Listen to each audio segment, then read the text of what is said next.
এইখানে আশ্রয় নিয়া আল্লাহ নবী সাল্লাল্লাহু আলাইহি ওয়াসাল্লাম যখন রক্ত মাখাই দেহ নিয়া বসছেন, তখন নবী সাল্লাল্লাহু আলাইহি ওয়াসাল্লাম রাত্রি গভীরে ওই দিন এই রক্তাক্ত দেহ শরীর নিয়া রাত্রিবেলা খুব কাঁদছেন নবীজি। কিতাবের মধ্যে আছে কাঁদতে কাঁদতে নবী আল্লাহ তাআলার কাছে দোয়া করছেন, লম্বা একটা দোয়া করছেন। অনেক বড় দোয়া আছে হাদিসের কিতাবে। এই দোয়ার মধ্যে একটা কথা আছে, আল্লাহ নবী সাল্লাল্লাহু আলাইহি সাল্লাম চোখের পানি ফেলতে ফেলতে মনের আবেগে আল্লাহ পাককে বললেন, ইলা মান তাকিলনি, আয় মাওলা কার কাছে আমারে পাঠাইলেন, কার কাছে পাঠাইলেন? এই কেমন উম্মতের কাছে পাঠাইলেন যে তাদের নবীকে এইভাবে পাথর মারে? আমি তাদেরকে আপনার দিকে ডাকলাম আর তারা আমার এইভাবে পাথর মারলো, এইভাবে পাথর মারলো। আল্লাহ নবী সাল্লাল্লাহু আলাইহি সাল্লাম বললেন, মাওলা আমারে কি কোনো অপরিচিত লোকদের কাছে পাঠাইলেন, আমার উম্মতের কাছে না নাকি অন্যের কাছে পাঠাইলেন? আবার বললেন, মাওলা আমারে কি কোনো দুশমনের কাছে পাঠাইলেন যাদের উপরে আমার কোনো ক্ষমতাই কার্যকর হলো না, আমার কোনো কথাই প্রভাব ফেললো না? এরকম অনেক কথা বলছেন নবীজি, লম্বা মনের আবেগ এগুলো বলছে। মজার একটা কথা শুনেন, আমার এটা বলার উদ্দেশ্য হলো শিক্ষণীয় একটা বিষয় আমাদের জন্য, যে এই কথাগুলো বলে, ওই যে আমি একটা কথা বলছি যে আমরা বলেই যাব, আল্লাহর কথা বলেই যাব, আমরা বিদআতের বিরুদ্ধে বলেই যাব, আমরা গুমরাহির বিরুদ্ধে বলেই যাব। এই যে একটা কথা আছে, এইখানে নবীজি একটা কথা বলছে রাত্রি গভীরে, মাওলা আমি আপনার কাছে আমার মনের আবেগে এগুলো বললাম, তবে আমার একটা কথা মাওলা, আপনার কাছে আমি শুধু এতটুকু আবদার করি, ইনলাম তাকুন আলাইয়া গাদাবুন ফালা উবালি। এই কথাইটা নবী বলছে, আয় মাওলা শুধু এতটুকু বলেন যে আপনি আমার উপরে নারাজ হন নাই, আপনি আমার উপরে রাগ করেন নাই। যদি বলেন আপনি নারাজ না, ফালা উবালি, অতএব আমি আর কোনো কিছুতে পরোয়া করি না।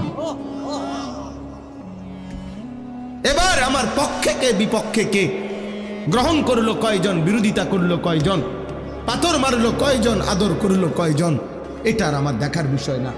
আমার দেখার বিষয় হলো আপনি অসন্তুষ্ট কিনা। যদি বলেন আপনি অসন্তুষ্ট না, ফালা উবালি, আমি আর কোনো পরোয়া করি না। আপনি খুশি, আমার চলবে, আপনি রাজি থাকলেই চলবে। আল্লাহ তাআলা গ্রহণ করা এটা বড় বিষয়।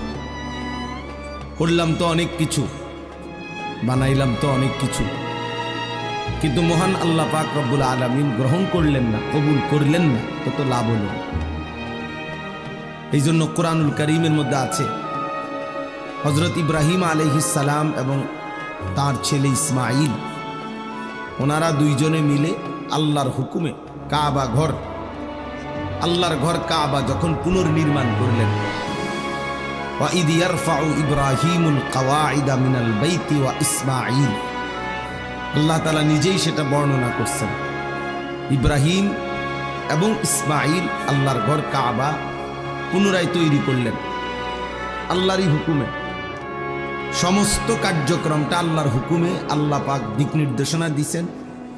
জিব্রাইলের উপস্থিতিতে কাবা ঘর পুনর্নির্মাণ করছেন।